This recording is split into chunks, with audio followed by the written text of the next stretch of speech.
Hello, this is Robert Rickover at Body Learning. And today my guest is Imogen Ragone, an Alexander Technique teacher in Wilmington, Delaware.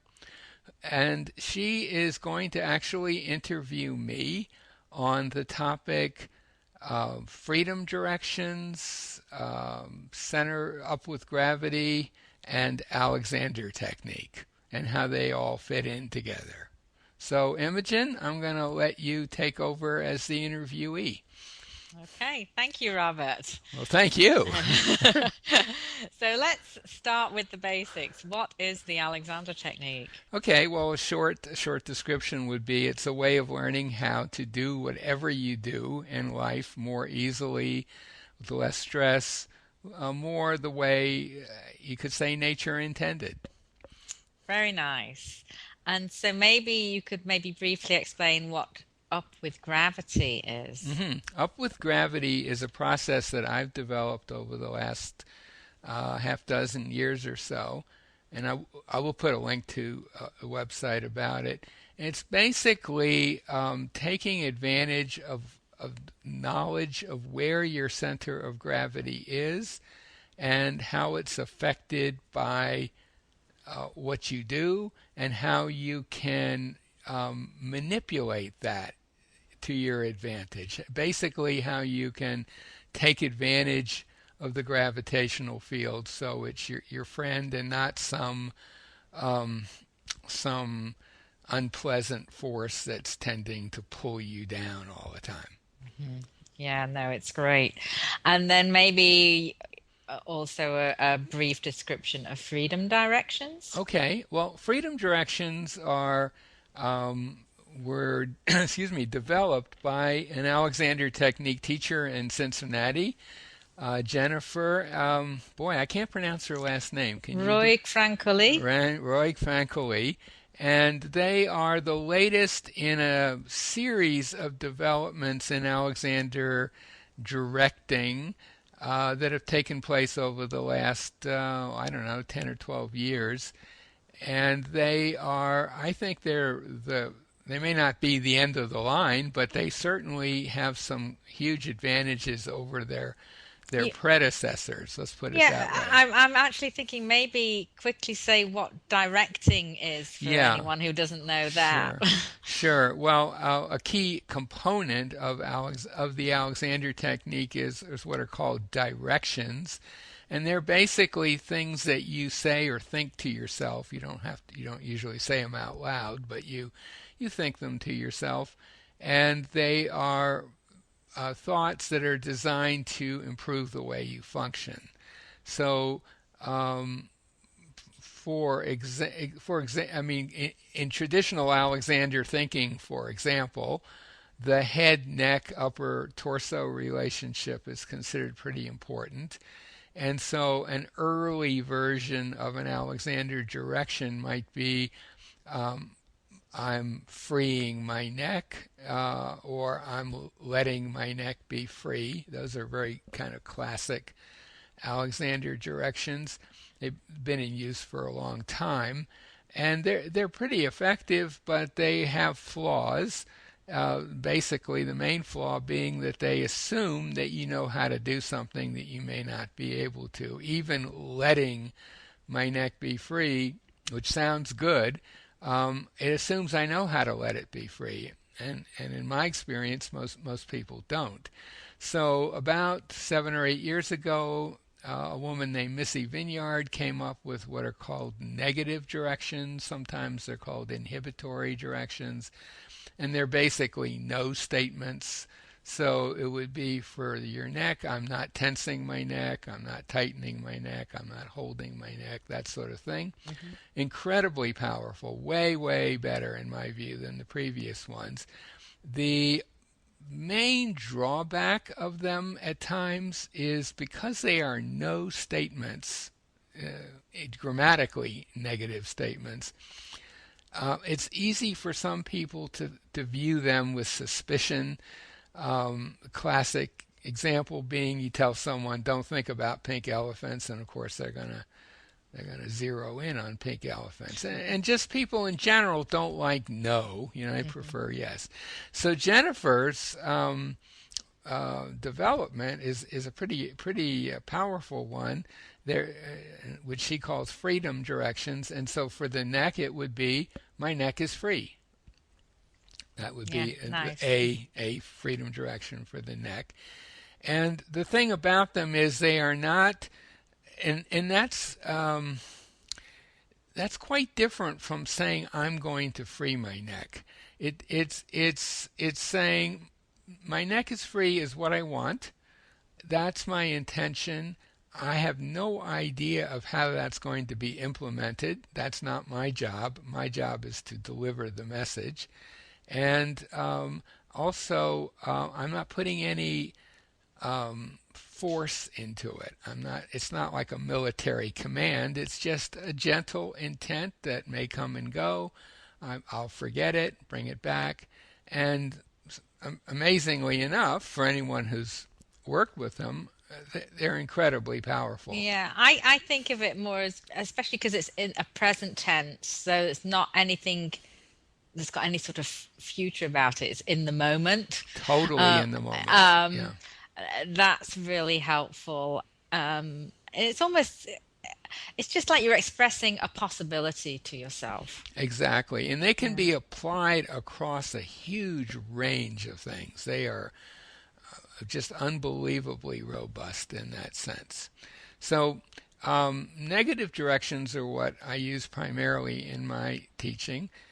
And I also use some up with gravity work. And part of the up with gravity work is learning how to locate with some precision exactly where your center of gravity is. Hmm. And if we just stay with standing for now, which is a little easier to talk about, that's been measured pretty precisely. And it's actually a couple inches below your navel, right in the middle, back to front, side to side.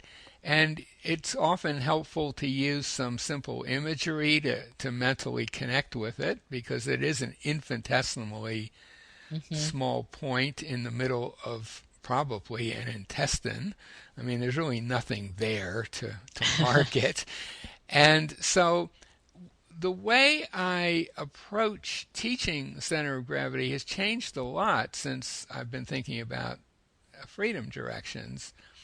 Mm. Instead, so once I enable someone to locate their center of gravity, I'll say, well, now that you know where it is, you're free to move it. So I bring freedom direction in right away. And where could you move it? Well, there you could move it a little bit to one side. You could move it a little to the other side. You could move it backwards. Of course, you could move it forwards. And I work with people doing that. Sometimes when they move it to the side, they'll move to the side and then it'll almost fall over. And I'll say, well, if you kept moving it to one side, maybe you could allow your legs to figure out how to make that happen. And of course, you just walk sideways a little bit, right? Hmm. Same thing, move it back. What does that mean? Well, you move it back and your intention, I'm free to move it back. And if you get out of the way, your body's going to be free to enable that to happen. You'll step backwards. And same thing going forwards. And then that becomes an interesting walking process. It does change the way you walk. If instead of walking, quote, walking, unquote, you say, well, Hmm. I'm free to move my center of gravity wherever I want to go. And again, an Hmm. image is kind of helpful there to point, like a little arrow or something like that. So I'm free to move it. And and then you can experiment with throwing that idea away and continuing to walk, and most people will notice a difference right away.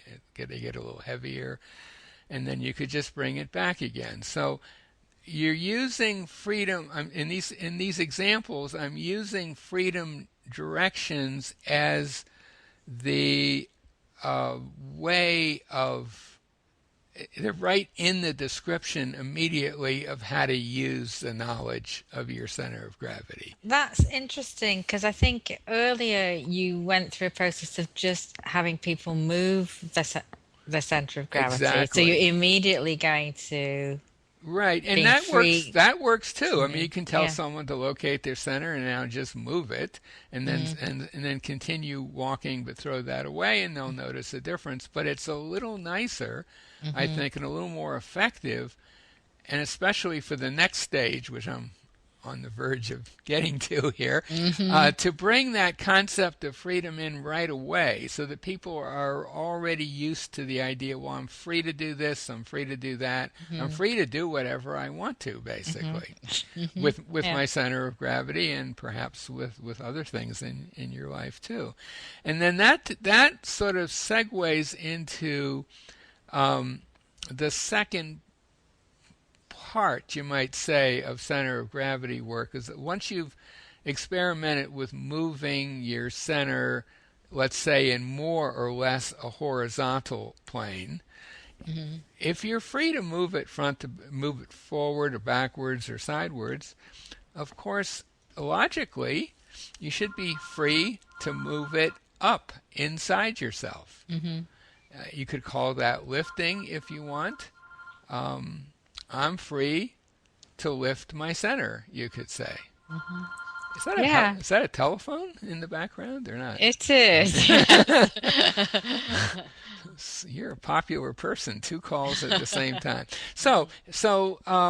In the past, what I would say to people, well, if once you've located your center of gravity, you can lift it.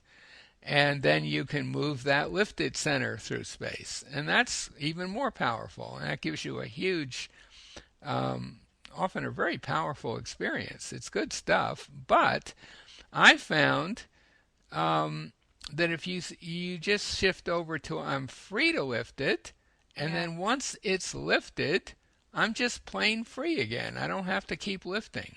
That's the Yeah. big discovery that I've made. It seems like a simple one, but lifting your center of gravity does require some physical effort, and it's it's powerful, but it's not 100% precise because you may not know exactly where up is. You might have a slight misconception of where up is, or you may inadvertently do a little extra lifting somewhere else in your body. I mean, I talk Yeah. people through it a lot, but it's pretty tempting sometimes to lift your shoulders independently of that, Mm-hmm. for Mm-hmm. example.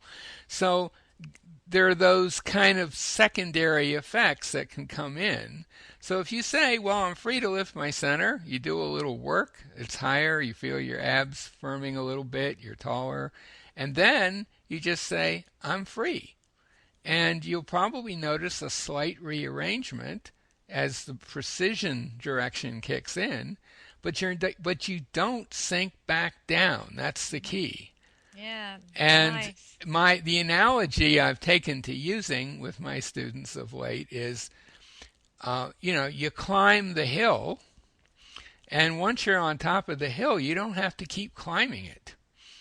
Uh-huh. You Yeah, know, that's good. I like that. Yeah. that's and the other way, a kind of related way that I'm using freedom directions and up with gravity. There's always the question of how much lifting should I do, right? Mm-hmm. I could lift my center a tiny bit, or I could max out, or anything in between. So what I get new students to do in particular who don't know exactly what would be an appropriate amount to lift Mm-hmm. it, I'll say, well, you're free to lift it a little bit, and then switch over to I'm free, and then you could hang out there for a little bit if you want. Or you could say, oh, well, now I'm free to lift it a little more, and then I'm free. And if you keep going with that, at some point you'll notice that you can't lift it anymore. You have reached the end of the line for right Mm-hmm. now. And you can then say, okay, well, I'm free at this sort of ultimate lifting place, and now I'm free to move. And so I've got the maximal lifting. I haven't stressed myself or anything, and I'm free to move with that. Hmm.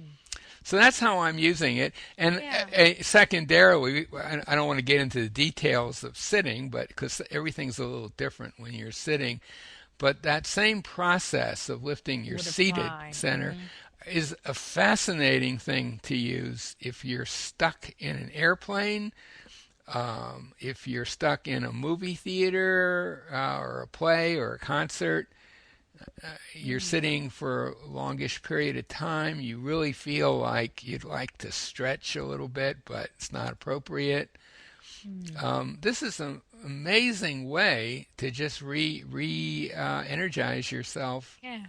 and no Sort of one needs to see it. No one give will even yourself a notice. little more space without anyone really knowing. Yeah. Exactly. You will Yeah. not attract undue attention, and it's incredibly simple to do. It's not it. I usually when I teach a new student, I sometimes don't start immediately with center of gravity, but usually by the second lesson I introduce it along with freedom directions. And I have students doing this, within a couple of lessons on their own in all sorts of situations. And an awful lot of people just take to it and start experimenting with it and start experimenting with I'm free to do other things. I'm free to push the baby carriage. I'm free to climb the stairs. I'm free to chop vegetables. I'm free to have a conversation right now. Hmm. It's such a robust direction, type of direction, freedom Yes. directions.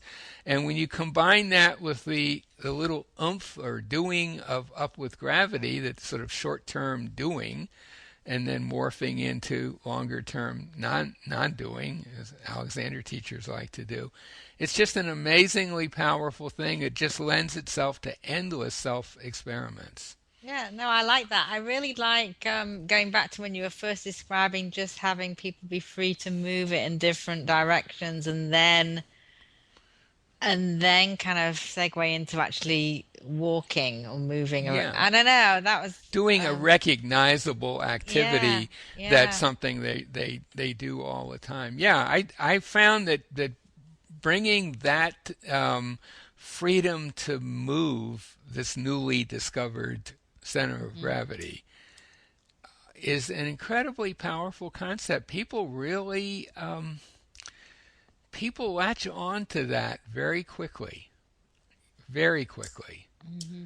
Yeah, So no, I use it myself and I agree. People so find it very useful. I Yeah. guess I would say that if you're listening to this podcast and you're not familiar with freedom directions, I'll put a link to a a page that has several podcasts on them in more detail.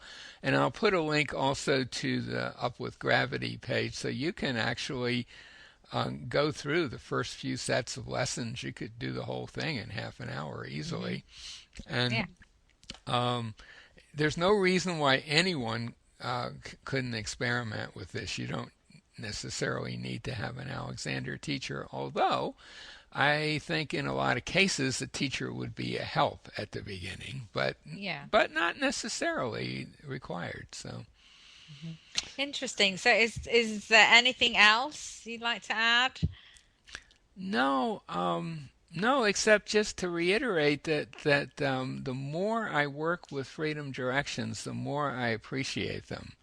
Mm. They just because one of the things that happens with freedom directions is that people start reporting things that are not sort of typical Alexander technique type phenomena. I mean, things that Alexander teachers don't explicitly deal with a lot. Like, Hmm. a student might say, well, I was walking to work this morning and I said I'm free and I'm free to enjoy my day and so on and so forth. And I just felt this whole sense of lightness coming over my body, and I thought, Hmm. wow, that's great. I hadn't thought of that, but why Hmm. not? Yeah. Yeah, no, that's nice. I really think Um, they're like these, I think they are like a discovery that just lends itself to people figuring out new things about it. And I bet that if we had a conversation in a year about this, there would be a whole bunch of new things to say. mhm. Yeah, So, I'm sure you're right. So well, I'm going to hand, if that's the end of the that's it. interview, I'm going to hand it back to you to finish off. Thank Okay, you for well, thank having you, me. Imogen. And as I say, I'll put some relevant links next to this the podcast, and do some experimenting if what we've talked about intrigues you. So thanks, Imogen. You're welcome.